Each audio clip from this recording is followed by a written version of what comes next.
¿Alguna vez se han preguntado cuándo empieza realmente a construirse la salud de nuestro corazón?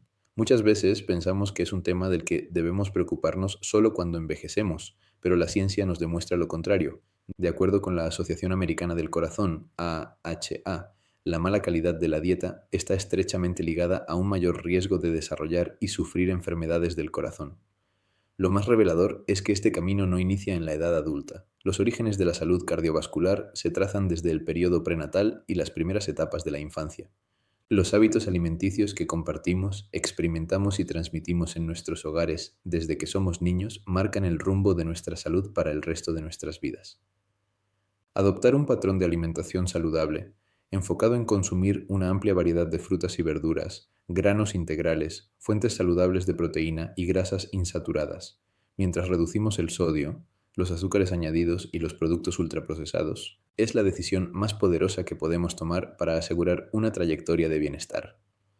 Para ayudarlos a comprender visualmente cómo interactúa la nutrición con nuestro cuerpo en cada etapa del desarrollo, a continuación les presentaré el video Lifespan Blueprint, donde exploraremos detalladamente cómo la alimentación va moldeando nuestro corazón desde la niñez hasta la adultez.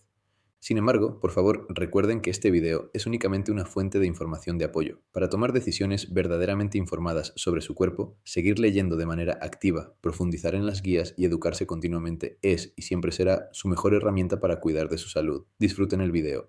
We tend to think of cardiovascular disease as a sudden crisis, something that simply happens to us one day when we get older.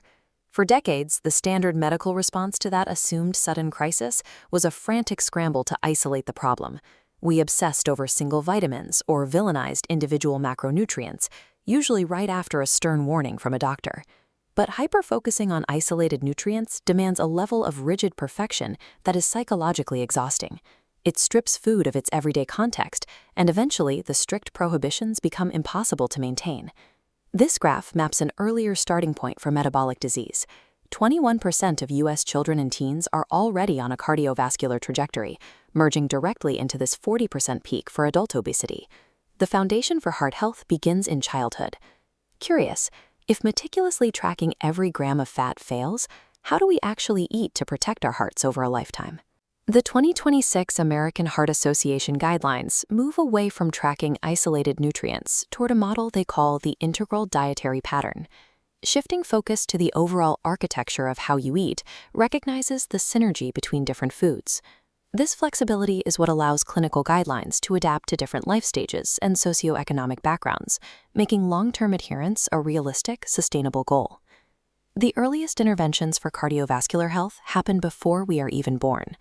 Clinicians prioritize a mother's dietary pattern during the prenatal stage as a foundational step to help reduce the risk of gestational diabetes and hypertensive disorders. From age 1, we absorb our habits through intergenerational transmission. We do not learn how to eat by memorizing nutritional rules. We inherit our dietary trajectories simply by watching and mimicking the role models in our own homes. That family safety net eventually gives way to a critical inflection point: young adulthood. When we gain total independence over our food choices, diet quality usually takes a sharp dive. Rebuilding a healthy architecture in adulthood starts with a literal clinical prescription, as outlined on this medical pad. It prioritizes nutrient-dense plant proteins like legumes, non-tropical liquid oils like olive or canola, and an absolute baseline of 150 minutes of weekly movement. Maintaining that routine requires navigating an aggressively obesogenic environment. Using the NOVA classification system, clinicians warn patients to avoid ultra-processed products, which relied heavily on industrial cosmetic additives that strip away essential micronutrients. You have to actively hunt for hidden hazards in the ingredients list, names like agave nectar, invert sugar, and malt syrup. And when it comes to alcohol, the medical consensus is direct.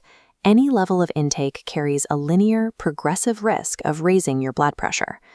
Surviving the transition into adulthood doesn't require superhuman willpower. It requires learning how to actively outmaneuver an environment commercially engineered to degrade your daily habits.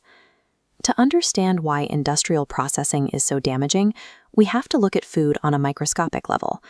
There is a massive biological difference between eating an intact whole food and consuming an isolated processed fragment. Take a look at this cross-section of a grain. The starchy center, the endosperm, offers very little metabolic value on its own compared to the nutrient-rich core, the germ, and the outer shell, the bran. The germ and bran hold a complex matrix of fiber and bioactive compounds. Those tiny elements go straight to work reducing systemic inflammation throughout the body. This fiber matrix is also the primary fuel for your microbiome.